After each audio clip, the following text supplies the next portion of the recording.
Good evening everyone, I am here with you today to talk about sculpting a caricature of Albert Einstein in ZBrush. As some of you may know, a caricature is a humorous or exaggerated representation of a person or thing.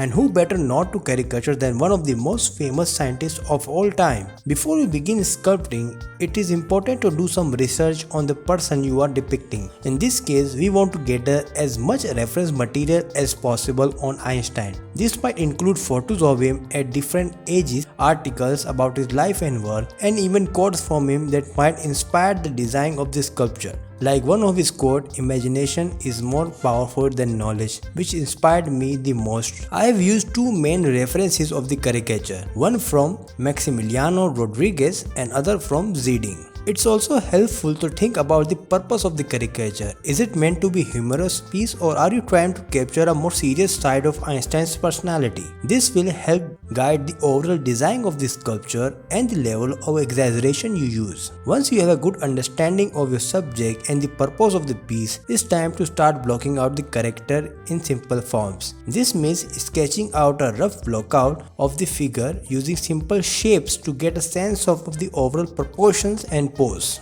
If you are new to ZBrush, it can be helpful to look at the work of other artists or inspiration. In this case, you might want to check out work of Gabriel Suarez. He did some incredible and very good source material for learning. As you work on the blocking, it's important to keep in mind the characteristics that define Einstein's personality. Characteristics that define Einstein's appearance. For example, his wild hair and bushy eyebrows are key features that you want to exaggerate in the caricature. You might also want to think about the expression on his face and the gesture of his body, as this can add to the humor and personality of the piece. As you continue to refine the sculptures in ZBrush, it's important to pay attention to the details. You want to make sure the facial features are accurate and the clothing and accessories are properly proportioned. And don't be afraid to play with the softest tools to see what different effects you can achieve. For example, you might want to experiment with different textures or add props to the scene. One important tip to remember when sculpting a caricature is to exaggerate the features that define the person's appearance.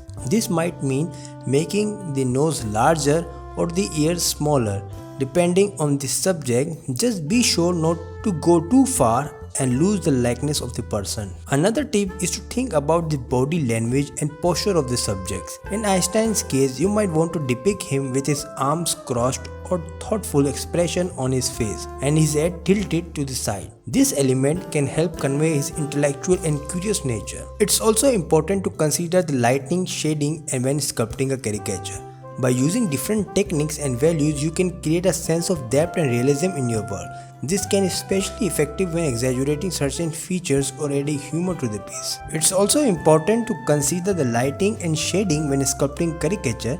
By using different techniques and values using Polypaint, you can create a sense of depth and realism in your work. This can be especially effective when exaggerating certain features or adding humor to the piece. Finally, remember to have fun with the process. Caricature sculpture is all about bringing humor and personality to your work. So don't be afraid to let your creativity shine through. I hope these tips have been helpful and you'll be inspired to try your hand at sculpting your own caricature of Albert Einstein using ZBrush or any other digital sculpting software. Thank you for listening. See you on the next video.